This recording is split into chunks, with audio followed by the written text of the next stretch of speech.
afternoon. Annyeonghaseyo. Okay, welcome sa atong parents meeting. So I'm so glad because you came here despite nga sinulog festival bayaron, then you came here and the other parents is not around because naitrabaho or any matter nga ilahang mga excuses. But as for today, I do have here the parents meeting agenda. So this is the topic for the study room guidelines and updates.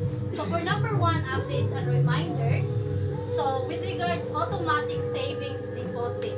So as we all know that every afterlife, if na small amount nga na-receive ang bata, either small or big, pwede na dyan kayo nila i-save sa Silwana or sa PNB Bank. And we have here the explanation of the new system and its benefits to students and parents after live broadcast.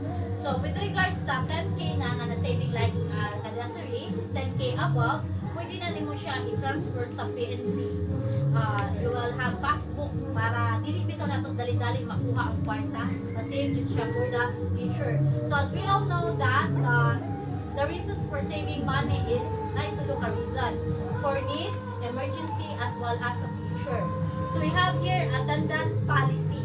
So students with 3 absences in a month without valid reasons will be excluded from the study room. So warning system, we do have warning system. So students with 2 absences will receive will receive 2 warning will receive warning videos as reminders. I-warn sila nga dapat mo inform sila valid reason nga nung ni-absent sila. Anyways, 1 hour naman diri sa study room. So if valid reasons like they are not feeling well or they have activities in school, that is valid reasons nga ako i-accept, then i-excuse na ako sila. So good for 1 month if 3 absences nga wala na nang-hit or really valid mga reasons, so mao na sila nga ma-exclude sila sa study room. So that is all about rules na siya sa channel. And we have here submission guidelines. So grade slips must be submitted formally and on time. And emphasis on timely submission of all required documents and assignments. So we ask also sa grade slips sa mga students sa school, formal school, because need na mo mahibawan if nag-improve ba sila, if na-encourage ba sila sa among teachings diri. But our teachings here is only 3 raman. English, basic English, mathematics, and good manners. So mao ra mo gi-teach diri and wala may other subject, but I hope that you parents will guide your students, encourage them na improve ang ilang grades because lahi ra. Good morning, everyone. Good morning, Teacher Sheila. Okay, what we will do today is clean our classroom and outside our classroom. Sige, start na.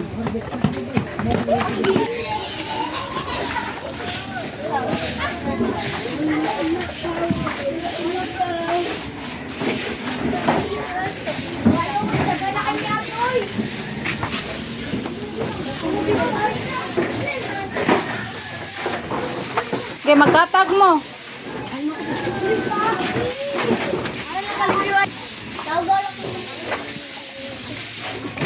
James, Genevieve, Juliet, Evelette,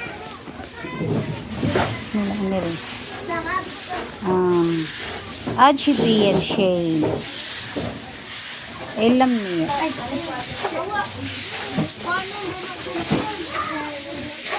Arvin, Ayesha, and Prisha.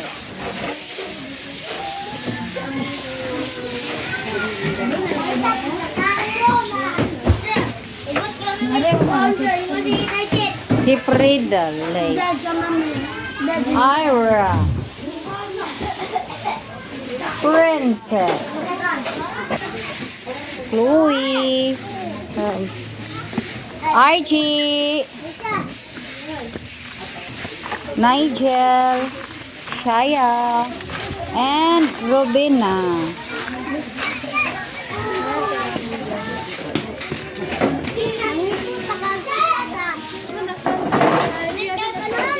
ping.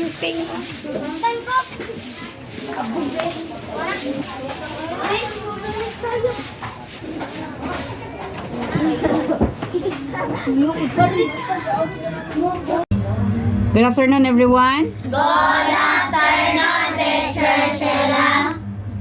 Okay, now we are having a movie marathon, and the title of the movie is. The Prehistoric Time Machine. Okay, enjoy. Ching.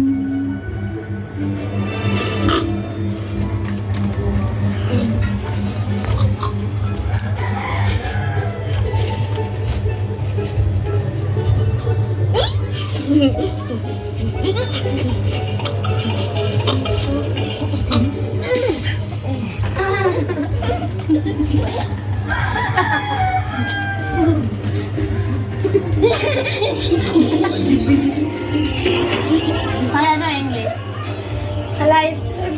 Isuwat ninyo ha, ang title o mga names sa character. Kinsay bida o kontrabida.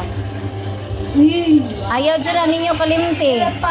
Pangutana ko na kay mga marash kay mga na. Jimmy, may bangko dyan. Okay, kuhan ni. Ako ang niyo. Dos, sila yun.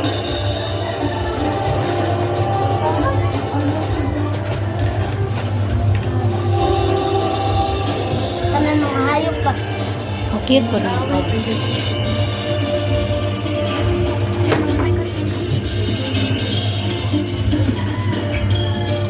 Siyang bidak lang.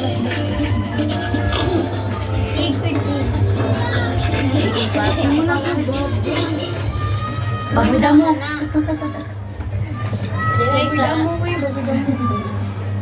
Hindi ka nang sinahay ka nang Karabaw. Awa. Bull pig mo Wala na. sa part two. Uy, bull pig ba? Baboy dako mo na.